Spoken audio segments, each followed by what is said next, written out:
Sir प्रश्न ये है कि क्या सिंदूर को न्याय मिल गया? देश को ये गारंटी कब मिलेगी कि ये दोबारा नहीं होगा?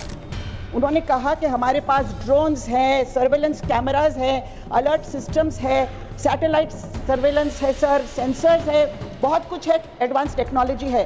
पहलगाम में ये सब काम क्यों नहीं आया, ये मेरा प्रश्न है सर।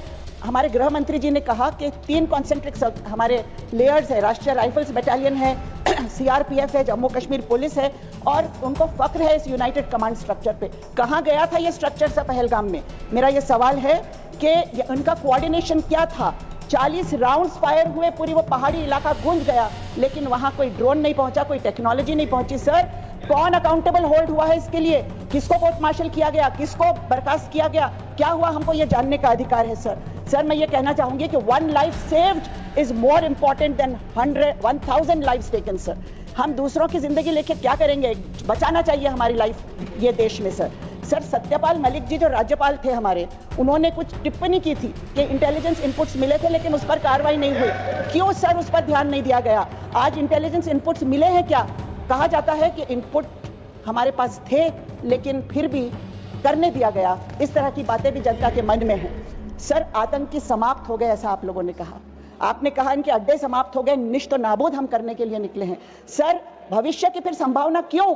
मेरा सवाल यह है कि आप कॉमा, रक्षा मंत्री जी ने कहा कि अभी कॉमा है, फुल स्टॉप नहीं है, फुल स्टॉप कब लगेगा? सर आप ही के एक मुख्यमंत्री ने कहा था कि पीओके हम ले लेंगे 6 महीने के अंदर, अगर हम सरकार में आएंगे तो ले लो ना सर, हम आपके साथ हैं।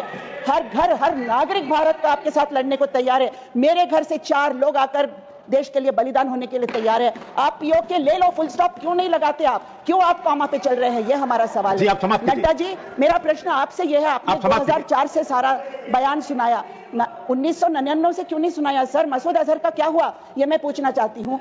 अमावस्या सिर्फ 2004 से ही क्यों, उसके पहले से क्यों नहीं, ये भी बताना होगा। सर विदेश मंत्री जी ने डिप्लोमेसी की बात की, मैं पूछना चाहती हूँ क्या डिप्लोमेसी के अलग अलग सिचुएशंस नहीं होते हैं? वो देश जो रैवेज्ड कंट्री था, जिसको ब्रिटिशर्स ने तबाह कर दिया था, रूलर्स ने तबाह कर दिया था, और आहिस्ता आहिस्ता एक मिलिट्री माइटी नेशन बना। वो माइटी नेशन आपको इनहेरिटेंस में मिला, naval might, air force might, army might, आपका समय हो चुका है। और इस माइटी नेशन को आपको देने के लिए जो प्रोडक्शन ओवर टाइम बोल चुके हैं, आप समाप्त कीजिए। मैं नेक्स्ट स्पीकर बुलाता हूं। उससे पहले I want to take the sense of the house. Shri Kapil Sibal ji wants to speak. आली